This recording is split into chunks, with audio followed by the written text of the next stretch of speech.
नैना के पिता एक इंजीनियर थे, जिसकी वजह से वो अमीर परिवार से आती थी, और माला के पिता एक मामूली मजदूर थे, जिस वजह से माला गरीब परिवार से आती थी।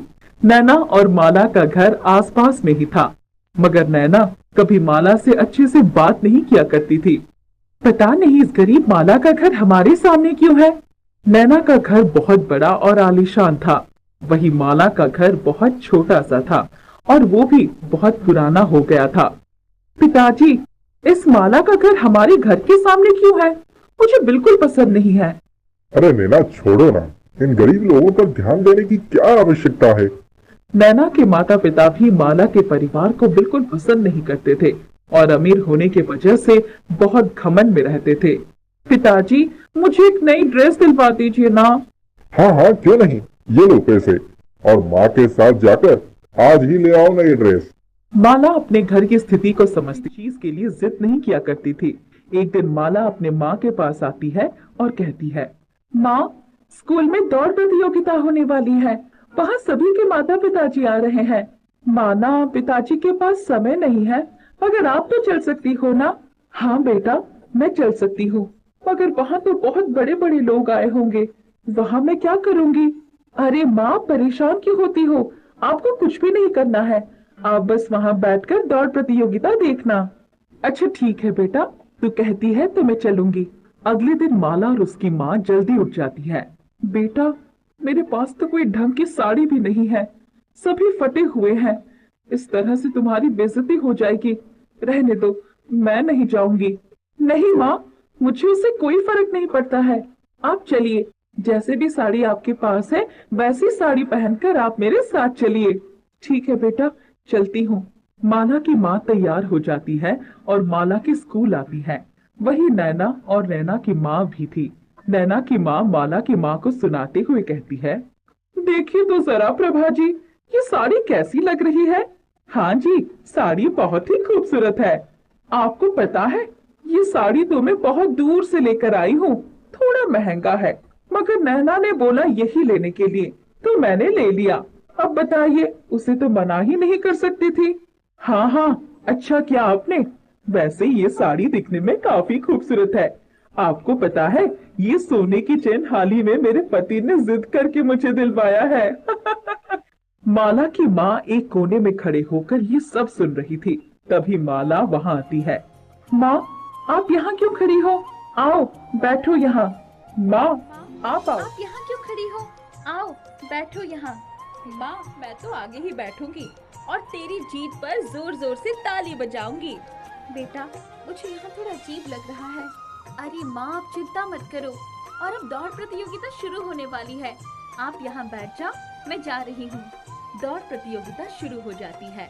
जरूर मेरी बेटी ही जीतेगी।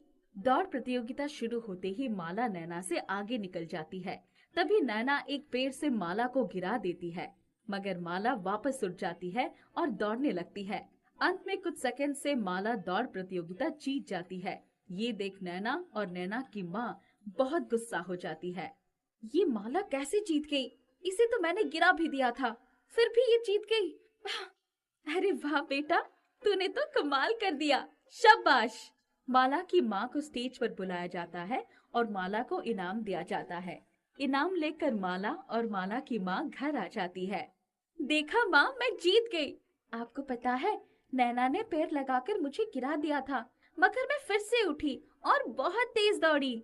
हाँ बेटा, मैंने ये देखा था, मगर छोड़, क्या कर सकते हैं। तू ऐसे ही मन लगाकर पढ़ाई भी कर और बहुत तरक्की कर। रुक, मैं तेरे लिए कुछ अच्छा बना देती हूँ। हाँ माँ, बहुत भूख लग रही है। माला का घर छोटा था। तू ऐसे ही मन लगाकर पढ़ाई भी कर और बहुत तरक्की कर। रुक, मैं तेरे लिए कुछ अच्छा बना देती हूँ। हाँ माँ, बहुत भूख लग रही है।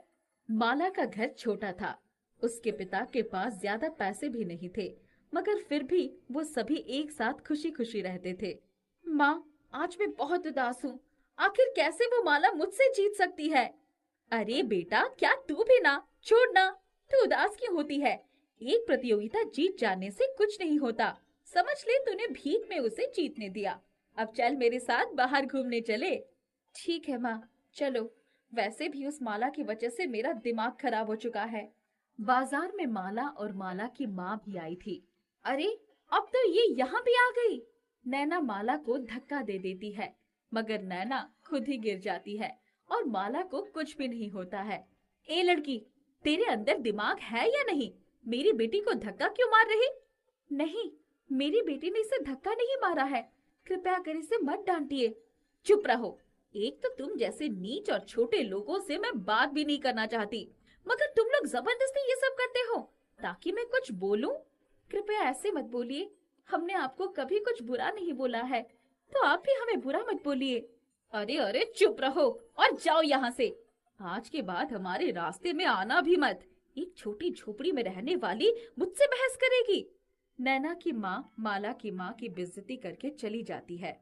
माँ, उन्होंने आपके साथ कितने बुरे से बात किया, मुझे बिल्कुल भी अच्छा नहीं लगा। बेटा जाने दो, छोड़ो।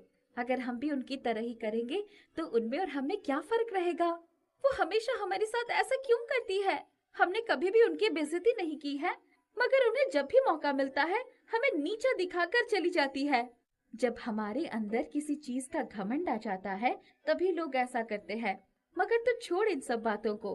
तू अभी बच्ची है, कभी किसी के लिए मन में बैर मत ला। वो तुझसे बहुत बड़ी है।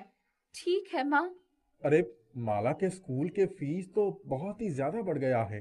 अब तक तो मैंने किसी भी तरह संभाल लिया था, मगर अब लगता नहीं कि मैं संभाल पाऊंगा। कोई बात नहीं, हम घर का खर्चा और भी ज्यादा कम कर देंगे। मगर अब माला को लगता नहीं कि मैं संभाल पाऊंगा। कोई बात नहीं, हम घर का खर्चा और भी ज्यादा कम कर देंगे, मगर माला को स्कूल भेजना नहीं छोड़ेंगे। उसे जरूर पढ़ाएंगे। नैना अपने दोस्तों के साथ मिलकर हर रोज माला का बहुत मजाक उड़ाती थी। माँ कहती है इन सब पर ध्यान देना नहीं चाहिए, इसलिए इन्हें जो भी करना है ये करे। मैं जवाब नहीं दूंगी। माला सभी को अनदेखा करके उनके बगल से निकल जाती है। देख रहे हो ना कितनी घमंडी हो गई है, हमारे सामने घमंड दिखा रही है। ऐसे लोगों से क्या उम्मीद की जा सकती है? गरीब झोंपड़ी वाली लड़की। हाँ। एक दिन अचानक शॉर्ट सर्किट की वजह से नैना के घर में आग लग जाती है। पूरा घर जलने लगता है। नैना, नैना की माँ और उसके पिता तीनों उसी आग में फंस जाते हैं। बचाओ, बचाओ, कोई हमें बचाओ। माला घर के बाहर टहल रही थी, तभी चिल्लाने की आवाज सुन वो नैना के घर के पास आती है। आग, आग लग गई है, सुनो सभी। वो तुरंत अपने माता पिताजी को ये बात बताती है। तीनों नैना के घर आते हैं और किसी भी तरह थोड़ा थोड़ा आग बुझाकर नैना के परिवार को सुरक्षित आग से बाहर निकाल लेते हैं। इसके बाद आग बुझाने वाले को बुलाया जाता है, तब जाकर आग काबू में आता है। माला, आज तुम्हारे और तुम्हारे माँ पिताजी की वजह से हमारी जान बच पाई। तुम्हारा बहुत बहुत धन्यवाद। यह एहसान मैं कभी नहीं भूलूंगी। हाँ, इतना होने के बाद भी आप लोगों ने हमारी मदद की। बहुत बहुत धन्यवाद। मुझे माफ कीजिएगा। आज तक मैंने आपको जो भी बोला उसके लिए मैं बहुत शर्मिंदा हूँ। इंसानियत के सामने पैसों का कोई महत्व नहीं है। आप सभी भी खतरे में पड़ सकते थे, मगर ये सोचे बिना आप लोगों ने हमारी मदद की। आप सभी बहुत अच्छे हैं। इस तरह उनके बीच